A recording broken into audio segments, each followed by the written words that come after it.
நீங்கள் பலாப்பழத்தை சாப்பிட்டுட்டு அதில் உள்ள பலா கொட்டையை தூக்கி போடுற பர்சனாக இருந்தீங்க அப்படின்னா கண்டிப்பாக இந்த பதிவு உங்களுக்காக தாங்க. கண்டிப்பாக இது தூக்கி போடக்கூடிய ஒரு பொருளே கிடையாது. இதை வச்சு சுவையான பல ரெசிபீஸ் பண்ணலாம். பட் நான் இதில் கொஞ்சமாக தாங்க சொல்லியிருக்கிறேன். Hi friends, welcome to Chris 2021 live to the way. இதில் ஃபஸ்ட்டு ரெசிபி என்ன அப்படின்ட்டு பார்க்கலாம். எப்போதுமே பலாப்பழத்தை சாப்பிட்டுட்டு அது உள்ளாடி இருக்கிற அந்த கொட்டையை பார்த்தீங்கன்னா நீட்டாக க்ளீன் பண்ணி லைட்டாக தண்ணி வடிகிறதுக்காக அப்படியே போட்டுக்கோங்க. அதுக்கப்புறமா பார்த்தீங்கன்னா இந்த மாதிரி தோலெல்லாம் லைட்டாக மாறி வந்ததுக்கப்புறமா, அதாவது கலர்லாம் கொஞ்சம் சேஞ்ச் ஆனதுக்கப்புறமா இந்த மாதிரி மேல் தோலை எடுத்துக்கோங்க. கத்தி வச்சியே நாம் எடுத்துக்கிட்டால் போதும்.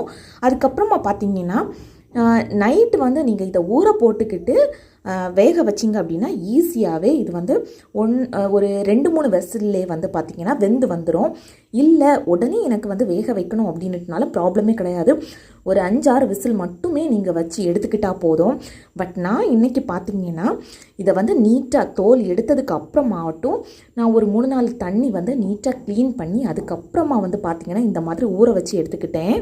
அந்த காய் பார்த்திங்கன்னா நல்லா காஞ்சிட்டு அப்படின்னா இந்த மாதிரி நம்ம ஊற வைக்கும் போதே இதோட மேல் தோல் நிறைய பலாக்கொட்டைக்கு பார்த்திங்கன்னா இலகி வந்துடும்.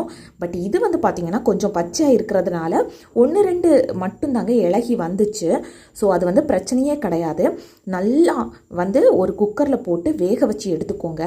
அதுக்கப்புறமா அது கூட கொஞ்சமாக பெருங்காயத்தூள், நல்ல மிளகு, ஜீரகம், பெருஞ்சீரகம், அதுக்கப்புறமா கொஞ்சமாக மஞ்சள் தூள், பட்டை, அதுக்கப்புறமா அந்த இலை, கிராம்பு இதெல்லாம் இருந்துச்சுன்னா கூட ஆட் பண்ணிக்கோங்க. அதுக்கப்புறமா ஒரு ஏலக்காய் ஆட் பண்ணிக்கிட்டேன்.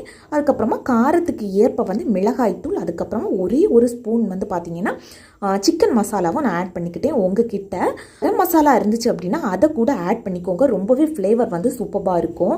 அதுக்கப்புறமா இந்த மாதிரி கொரகொரப்பாக அரைச்சி எடுத்துக்கிட்டு அதுக்கப்புறமாட்டு தண்ணி ஒன்றுமே சேர்க்கக்கூடாது. வடைக்கு நீங்கள் எந்த மாதிரி ஒரு கன்சிஸ்டன்சியில் எடுப்பீங்களோ அதே மாதிரி தாங்க நீங்கள் எடுத்துக்கணும். அதுக்கப்புறமா கொஞ்சமாக அரிசி மாவு ஆட் பண்ணிக்கோங்க, அந்த கிறிஸ்பு கொடுக்குறதுக்காக. அதுக்கப்புறமா பார்த்தீங்கன்னா இந்த மாதிரி ஒரு பெரிய சைஸ் வெங்காயத்தை பொடிசாக கட் பண்ணி ஆட் பண்ணிக்கோங்க. கறிவேப்பிலை இருந்துச்சு அப்படின்னா அதையுமே கூட சின்ன சின்ன பொடிசாக கட் பண்ணி இந்த மாதிரி நீங்கள் வடைக்கு எப்படி தட்டுவீங்களோ அதே மாதிரி தட்டி எண்ணெயில் போட்டு இந்த மாதிரி பொரிச்சு எடுத்துக்கிட்டீங்க அப்படின்னா சூப்பரான வடை ரெடி ஆகிரும். இதே ப்ராசஸில் பார்த்தீங்கன்னா லைட்டாக முட்டையை மிக்ஸ் பண்ணி நீங்கள் முட்டையில் இதை டிப் பண்ணி அதுக்கப்புறமா நீங்கள் ரோஸ்ட் பண்ணி எடுத்தீங்க அப்படின்னா சூப்பரான கட்லெட் ரெசிபி கூட ரெடி ஆகிரும். பட் நான் அந்த ரெசிபி நான் இதில் சொல்லலை. பட் உங்களுக்கு ஒரு டிப்பாக கொடுக்குறேன். இது வடை இதே மெத்தடில் தாங்க நாம் கட்லெட்டும் மேக் பண்ணி எடுக்கலாம். செகண்ட் ரெசிபி என்ன அப்படின்னு பார்க்கலாம். தி சேம் மெத்தட் தாங்க. நாம் ஆல்ரெடி எப்படி குக்கரில் வேக வச்சோமோ அதே மாதிரி நீங்கள் வேக வச்சு எடுத்துக்கோங்க. தோலெல்லாம் நீக்கிட்டு அதுக்கப்புறமா இந்த மாதிரி கைகள்லேயே நீங்கள் மசிச்சு விட்டுக்கிட்டால் போதும். 1-2 பீசஸ் அப்படியே வரும். ஒரு கொஞ்சமாக தேங்காய் துருவல், ஜீரகம், நல்ல மிளகு, மஞ்சள் தூள், இந்த மாதிரி கறிவேப்பிலை இருந்துச்சு அப்படின்னா கறிவேப்பிலை, பூண்டு கண்டிப்பாக நீங்கள் ஆட் பண்ணிக்கணும். அதுக்கப்புறமா கொஞ்சமாக இஞ்சி, இது எல்லாமே சேர்த்து அதை லைட்டாக குறக்குறப்பாக அரைச்சி எடுத்துகிட்டு வந்துருக்குங்க. அதுக்கப்புறமா ஒரு கடாயில் கொஞ்சமாக எண்ணெய் விட்டு கடுகு, அதுக்கப்புறமா கொஞ்சமாக வெந்தயம் அதுவும் சேர்த்து நல்லா வதங்கி வந்ததுக்கப்புறமா கறிவேப்பிலை இருந்துச்சு அப்படின்னா அதையுமே நீங்கள் ஆட் பண்ணிக்கலாம். ஒரு பெரிய சைஸ் வெங்காயத்தையும் பொடிசாக கட் பண்ணி அதையுமே இந்த மாதிரி நல்லா வதக்கி எடுத்துக்கோங்க. நம்ம பொடிசாக பொடிச்சு வச்சுருக்கிற அந்த பலாக்கொட்டையுமே நம்ம அதில் ஆட் பண்ணிக்கலாம். அதுக்கப்புறமா நாம் இப்படி குறக்குறப்பாக அரைச்சி வச்சுருக்கிற அந்த விழுதையுமே இதில் கொட்டி நாம் கிளறி எடுத்துக்கலாம். இதுக்கு நீங்கள் மிளகாய் தூளும் ஆட் பண்ணிக்கலாம். இல்லை இந்த நல்ல மிளகே போதும் அப்படின்னா அதை கூட நீங்கள் ஆட் பண்ணிக்கலாம். இல்லை அப்படின்னா அரைக்கும் போது பார்த்தீங்கன்னா அந்த பச்சை மிளகை கூட நீங்கள் கண்டிப்பாக ஆட் பண்ணிக்கலாம். ரொம்பவே சுவையான பொரியல் ரெசிபி ரெடிங்க. அதுக்கப்புறமா தேர்ட் ரெசிபி என்ன அப்படின்னு பார்க்கலாம். இந்த சேம் மெத்தட் தாங்க. அதே மாதிரி தான் நாம் தோலெல்லாம் நீக்கிட்டு இந்த மாதிரி குக்கரில் வச்சு இது பார்த்திங்கன்னா ஒரு 5-6 விசிலாவது நம்ம ஊற போட்டாலும் வேக வச்சு எடுத்துக்கணும். அதுக்கப்புறமா இந்த மாதிரி நல்லா அந்த நம்ம உருளைக்கிழங்கெல்லாம் மசிப்போமே அதை மாதிரிப்பட்டதை வச்சு நல்லா மசிச்சு எடுத்துக்கோங்க. புளி கூட ஊற வச்சாச்சு. கொஞ்சமாக தேங்காய் துருவல், ஜீரகம், பெருஞ்சீரகம், அதுக்கப்புறமா இஞ்சி, பூண்டு கண்டிப்பாங்க ஆட் பண்ணிக்கணும். அதுக்கப்புறமா சின்ன வெங்காயம், தேவையான அளவு மஞ்சள் தூள், அதுக்கப்புறமா மிளகுத்தூள், மல்லித்தூள், இவ்வளோதான். நல்லா மசி மாதிரி நாம் வந்து அரைச்சி எடுத்துக்கிட்டு வந்துடணும். அதுக்கப்புறமா கொஞ்சமாக புளி தண்ணி, நம்மக்கிட்ட எவ்வளவு இந்த கிழங்கு வந்து மசிச்சது இருக்குதோ அதே அளவுக்கு அதுக்கு எவ்வளவு தேவையோ அதுக்கு தகுந்தாற் போல் வந்து இந்த மாதிரி புளி தண்ணியும் நீங்கள் வந்து கலக்கி எடுத்துக்கோங்க. இது கூடவே பார்த்தீங்கன்னா நாம் அந்த மரவள்ளி கிழங்கு இருக்குல்ல, அதை கூட வேக வச்சு இந்த மாதிரி நாம் வந்து பண்ணி எடுக்கலாம். இல்லை இந்த கிழங்கு மட்டும்தான், அதாவது இந்த பலாக்கொட்டை மட்டும்தான் என்கிட்ட இருக்குது அப்படின்னுட்டுனா அது மட்டுமே போதுங்க. அதில் கூட இந்த மாதிரி மசியல் வந்து நம்ம பண்ணி எடுக்கலாம். அதுக்கப்புறமா கொஞ்சமாக தேங்காய் எண்ணெய் கடாயில் விட்டு அது கூடவே கடுகு, வரமிளகாய்னா அந்த வற்றல், அதுக்கப்புறமா கறிவேப்பிலை, அது எல்லாமே பொரிஞ்சு வந்ததுக்கப்புறமா நாம் இங்கே மிக்ஸ் பண்ணி வச்சுருக்கிற இந்த கலவையை அதில் எடுத்து ஊற்றிடணும். இது வந்து பார்த்திங்கன்னா டப்பு டப்புன்னு நல்லா இறுகி வரும். மேலே வந்து கும்பளி மாதிரி வந்து நம்ம மேலே தெரிச்சிக்கிட்டே இருக்கும். ஸோ நீங்கள் வந்து இந்த மாதிரி கிளறி சிம்மில் வச்சு கிளறி விட்டுக்கிட்டே இருங்க. அதுக்கப்புறமா ஒரு மூடி வச்சிட்டிங்க அப்படின்னா மேலே வந்து நமக்கு வந்து தெரிக்காது. பட் அடிக்கடி நீங்கள் வந்து பார்த்தீங்கன்னா இந்த மாதிரி கிளறி விட்டுக்கிட்டே இருக்கணும். இது வந்து பார்த்தீங்கன்னா பலாக்கொட்டை மசியல். இதே மாதிரி தாங்க நாம் வந்து மரவள்ளி கிழங்கும் மசியல் வந்து பண்ணுவோம். இந்த ரெசிபியும் ரொம்பவே சிம்பிளாக இருக்கும். 4th ரெசிபி எல்லாருக்குமே ரொம்ப ரொம்ப பிடிச்சது. என்ன அப்படின்ட்டுன்னு கேட்டிங்கன்னா அவியல். சாதாரணமாக பொதுவாக எல்லாருக்குமே அவியல் பண்ணுறதுக்கு தெரியும். ஸோ அந்த அவியலில் பார்த்தீங்கன்னா இந்த மாதிரி பலாக்கொட்டையில் உள்ள மேல் தோலை எடுத்துட்டு அதை ஒரு 4 பீஸாக கட் பண்ணி நாம் எடுத்து வச்சிருக்கிற காய்கறிகளுக்கு கூடயே இந்த மாதிரி போட்டு நாம் வந்து வேக வச்சு எடுத்துக்கிட்டோம் அப்படின்னா அந்த அவியலுக்கு கூட இந்த பலாக்கொட்டையை சாப்பிடும்போது பார்த்திங்கன்னா ரொம்பவே டேஸ்ட் வந்து சூப்பராக இருக்கும். நான் இன்றைக்கி பார்த்திங்கன்னா என்கிட்ட இருந்த எல்லா காய்கறி மிக்ஸு கூடயே இதையும் போட்டு ஆட் பண்ணி கொஞ்சமாக மஞ்சள் தூள், பரல் உப்பு தாங்க ஆட் பண்ணி கொஞ்சமாக புளி தண்ணி மட்டுமே விட்டு இந்த மாதிரி லைட்டாக ஒரு மூடி போட்டு நல்லா சூப்பராக வேக வச்சு எடுத்துக்கிட்டேன். போதுமே வடையாக இருக்கட்டும் இல்லை கட்லெட்டாக இருக்கட்டும், இந்த பலாக்கொட்டையில் என்ன ஒரு ரெசிபி பண்ணினாலுமே கண்டிப்பாக நாம் இஞ்சி பூண்டு வந்து கண்டிப்பாக நாம் வந்து ஆட் பண்ணிக்கணும். ஆல்ரெடி நான் சொன்னது மாதிரி தாங்க, நம்ம எப்போ என்ன பண்ணினாலுமே நாம் வந்து இஞ்சி பூண்டு வந்து கண்டிப்பாக ஆட் பண்ணி தான் ஆகணும்.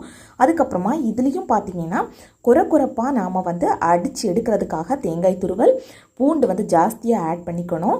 எப்போதுமே அவியல் பண்ணும்போது பூண்டு ரொம்பவே மனம் ஜாஸ்தியாக இருக்கும். கொஞ்சமாக நல்ல மிளகும் நான் ஆட் பண்ணிக்கிட்டேன். பச்சை மிளகு, பூண்டு, கறிவேப்பிலை இருந்துச்சுன்னா அதை கூட ஆட் பண்ணிக்கோங்க. இது எல்லாத்தையுமே குறைப்பாக அரைச்சி இந்த மாதிரி மேலோட்டமாக தூவி லைட்டாக கிளறி மட்டும் எடுத்துக்கிட்டால் போதும். லாஸ்ட் சிலர் பார்த்திங்கன்னா அவியலுக்கு வந்து ஃபஸ்ட்டே வந்து தாளிச்சிருவாங்க. பட் நமக்கு அந்த எண்ணெயில் உள்ள சத்து கிடைக்கணும் அப்படின்ட்டுன்னா நம்ம வந்து லாஸ்ட்டு வந்து இந்த மாதிரி தாளித்து விட்டால் போதும். இதுக்கு கூட கண்டிப்பாக நீங்கள் தேங்காய் எண்ணெயில் தாங்க இந்த மாதிரி தாளித்து விட்டு இறக்குனீங்க அப்படின்னா ரொம்பவே சூப்பராக மனம் மாட்டு நமக்கு வந்து இந்த அவியல் வந்து ரெசிபி ரெடி ஆகிரும். இதையும் கண்டிப்பாக நீங்கள் ட்ரை பண்ணி பாருங்கள். வெறுமனே நாம் மரிச்சினி கிழங்குல வந்து மசியல் பண்ணும்போதும் ரொம்பவே டேஸ்ட்டு சூப்பராக இருக்கும். உங்ககிட்ட பலாக்கொட்டை இருந்துச்சு அப்படின்னா அதையுமே கூட வந்து நீங்கள் ஆட் பண்ணிக்கலாம். இல்லை அப்படின்னு பார்த்தீங்கன்னா ஆல்ரெடி நான் சொன்னது மாதிரியே பலாக்கொட்டையை வந்து அப்படியே நீங்கள் வந்து மசிச்சு கூட சாதத்துக்கு கூட வச்சு சாப்பிட்டீங்கன்னா டேஸ்ட் வந்து ரொம்பவே சூப்பராக இருக்கும். 5th ரெசிபி பார்த்தீங்கன்னா இது வந்து சும்மா சாதாரணமாக ஒரு ஸ்நாக்ஸ் ரெசிபி தாங்க.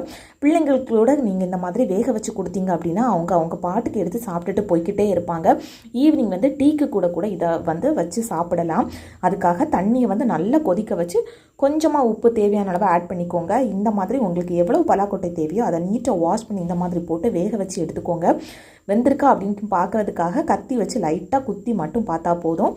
அதுக்கப்புறமா இதோட மேல் தோலை வந்து பிச்சுட்டு நாம் வந்து சாப்பிட்டோம் அப்படின்னா குறைன்னு ரொம்பவே சூப்பராக இருக்கும். இதுக்கு வந்து பார்த்தீங்கன்னா காப்பி, கருப்பட்டி காப்பி, தேயிலை காப்பி இல்லது வெறும் காஃபி தூள் போட்டு நம்ம வந்து இதையும் கூட வச்சு சாப்பிட்டோம் அப்படின்னா ரொம்பவே டேஸ்ட் வந்து அல்டிமேட்டாக இருக்கும். பிள்ளைங்க கூட பார்த்தீங்கன்னா சும்மா அங்கே எங்கேயும் நடந்துக்கிட்டே இருக்கும்போது அவங்க பாட்டுக்கு இதை வந்து சாப்பிட்டுக்கிட்டு போய்கிட்டே இருப்பாங்க. டேஸ்ட் வந்து அவ்வளோ சூப்பராக இருக்கும். இதில் சொல்லக்கூடிய ஒவ்வொரு ரெசிபீஸுமே உங்களுக்கு பலாக்கொட்டை கிடைக்கும் போது கண்டிப்பாக ட்ரை பண்ணி பாருங்கள். அவ்வளவு சூப்பராக இருக்கும். இனிமேல் நீங்கள் தூக்கி போடவே மாட்டீங்க.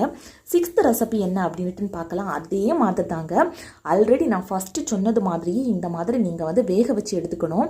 நீங்கள் இந்த மாதிரி வேக வச்சு எடுக்கும்போது பார்த்தீங்கன்னா மேல் தோல் வந்து கலந்து வந்துச்சு அப்படின்னா அதை வந்து நீங்கள் எடுத்து மாற்றிக்கலாம். அதுக்கப்புறமா ஒரு பலாக்கொட்டை இந்த மாதிரி 3-4 பீசஸாக வந்து லைட்டாக நீங்கள் கட் பண்ணி எடுத்துக்கோங்க. ஒரு மிக்ஸி ஜாரில் இந்த மாதிரி தக்காளி பூண்டு ஜாஸ்தியாக எடுத்துக்கோங்க. அதுக்கப்புறமா ஒரு சின்ன துண்டு இஞ்சி, அதுக்கப்புறமா மிளகாய் தூள் வந்து ஆட் பண்ணிக்கோங்க. கொஞ்சமாக மஞ்சள் தூள், ஜீரகம், பெருஞ்சீரகம், இலை, பட்டை இதெல்லாம் இருந்துச்சு அப்படின்னா ஆட் பண்ணிக்கோங்க. ரொம்பவே மனம் வந்து ஜாஸ்தியாக இருக்கும். அதுக்கப்புறமா கொஞ்சமாக சிக்கன் மசாலா, இது எல்லாத்தையுமே சூப்பராக நாம் வந்து மசி மாதிரி வந்து அரைச்சி எடுத்துக்கிட்டு வந்துடலாம்.